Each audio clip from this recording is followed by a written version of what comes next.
Good afternoon. My name is Robert, and I'm an author. I've written 7 books, and they've in a range of subjects, all subjects that have interested me, of which I have considerable experience of each of them. And there's such a difference between them that I thought it made sense to make this video because I hope anyone listening to it will find it interesting enough to look into what I'm talking about. The first 2 books I wrote were about drug addiction and alcoholism, books designed to help the families and the alcoholics and drug addicts themselves. And that was all based on personal experience. I've been clean and sober for 40 years, having had terrible problems, which I no longer have. The next 3 books were as the result of my living in Morocco. I actually went there to try to help drug addicts and alcoholics and their families indirectly. And what happened was that I learned a lot about the background to terrorism. In many instances, Moroccans have been involved in terrorist attacks in Europe, Paris, London, Brussels, Madrid, Barcelona, and so on. So I wanted to know the reasons. Why would they be Moroccans? And so I wrote a trilogy of books about that.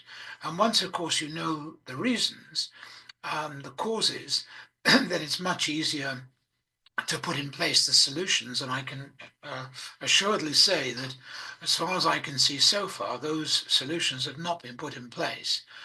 And it's the same with drug addiction and alcoholism. Unless you get to the root cause or causes, then it's virtually impossible to deal with it. I mean, underneath it, I'm still an alcoholic and a drug addict. The difference is I don't need to drink alcohol or take drugs to deal with issues in my life, so I don't. And I do that all one day at a time. Interestingly, at least I think interestingly, is the other 3 books are all about evolution, spirituality, and nature. As a child, I grew up in the Welsh hills and River Valley, Wye River Valley, and I was always interested in nature. I grew up on a small holding. We had chickens and turkeys at Christmas time, pigs, that sort of thing. We reared pheasants one year and so on. And I learned a lot about nature growing up there. My father was a gillie, meaning he was a salmon fisherman. He taught people how to fish and trout fishing, and I did both. I didn't do salmon fishing, I did a lot of trout fishing. But I had a lot of experience of nature, standing on the riverbank, watching the sand martins and sometimes a kingfisher and so on go past. Um, and in school, I didn't do that well. I was interested in certain subjects, but I didn't study enough to do brilliantly or anything like that.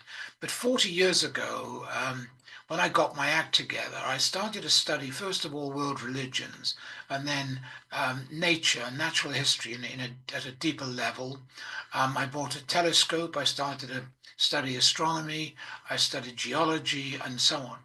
And over the next 10 or 15 years, I traveled a lot. I went to places like Greenland and to look at rocks. I was interested in the geology there. They're very ancient rocks. I went to Iceland and I was interested in an island that was forming there called Surtsey. That had basically come out of the sea. It was a massive, a number of volcanic eruptions, and scientists were leaving it alone, stopping people going there to see what evolved nature-wise. And I also went to the Amazon rainforest. I went to the Caribbean a lot, on coral reefs and in the Red Sea, always looking at basically nature, evolution, and so on. And all the time I'd been practicing spirituality. I'd studied world religions, and I know a fair amount about all the major religions and their similarities. And when I lived in Morocco, of course, I learnt much more about Islam, which was extremely interesting. And it's a very pure religion. It's very misunderstood. And that's one of the problems in the world today. And it's also seems to be misunderstood by some of those actually practicing it. So anyway, when I was something like 20 years in recovery from drug addiction and alcoholism, I was persuaded by a literary agent to write a memoir, which I did. And that got me into writing. And then I started to write a book which fascinated me about the history of 12-step recovery programs. And that led me to traveling around Europe to do some of the research. And then on one of the little excursions that I had down in the south of Spain, I decided to hop on a ferry to Tangier in Morocco, and subsequently, a month, 6 weeks later, I went to live there, and solely for the purpose of helping drug addicts and alcoholics. All this time, I was writing books or writing, and I started to write this trilogy, and I I called it, the first book was called The God Gap. The second book was called Natural Theology. And that was based on a book by William Paley that I'd read, which I thought was brilliant. And he'd written it 50 years before Darwin wrote The Origin of the Species. And Darwin was at the same time as Wallace. And I read all their books and so on. So I learned, I think, quite a lot about evolution and always more about nature. And being British and all the rest of it, I watched all the television series by David Attenborough. I read all his books. And I also discovered a book called The Phenomenon of Man, which interested me, by Pierre Teilhard de Chardin, a Frenchman. And that also interested me. So, and it introduced me, because it was called The Phenomenon of Man, to phenomena. And I started to look at the phenomena of evolution and what contributed to evolution and the world we have, life on Earth that we have today.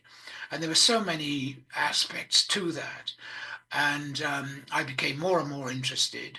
So I then wrote another book called Raindrops from Heaven, and that was basically a trilogy.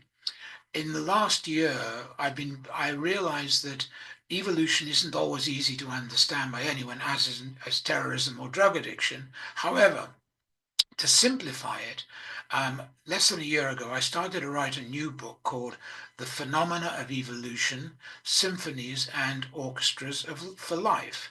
And the reason I chose that title was that I realized that if I look at evolution, I see a series of interconnected phenomena in my belief, and that they're so perfect in their results. It's, to me, it's like a music composition. I could never write anything like the things that Mozart or Beethoven or Bach or any of my favorite composers wrote, but I can listen to it and enjoy it. And that's basically what I do with nature. But there's no way that I could create an animal, an insect, a bird, or a plant, or anything like that, or a fish, or whatever. Um, but I can enjoy it. And I believe that I've come to believe that like the people that enjoyed the music at let's say, Mozart's time, who enjoyed it, there is a creative intelligence that has enjoyed creating all the life on Earth, from the tiniest microbe embryo to the largest dinosaur, elephant, blue whale, or anything else. And I know, as an author and a former inventor of one or two things, that I would get immense satisfaction out of the features of flora and fauna that we have on Earth today. And let's face it, the positioning of the sun, the moon, all the planets, and everything else, the earthquakes, the volcanoes, the tsunamis, the fires, the wildfires, and everything else that has created geology as it is, the tectonic plate movements, and so on. So I wrote a book which I hope simplifies this for anyone interested in combining evolution, nature, and spirituality. And that's where I'm at today. I'm just finishing the process of finishing it. I'm not making this video to promote it, to sell it, or anything like that. But what I do believe is that anyone who practices prayer, meditation, serving others freely, and studies the same things that I studied, astronomy, geology, nature, and evolution, they may well come to the same conclusions, that there is a divine creative intelligence. Thank you for listening.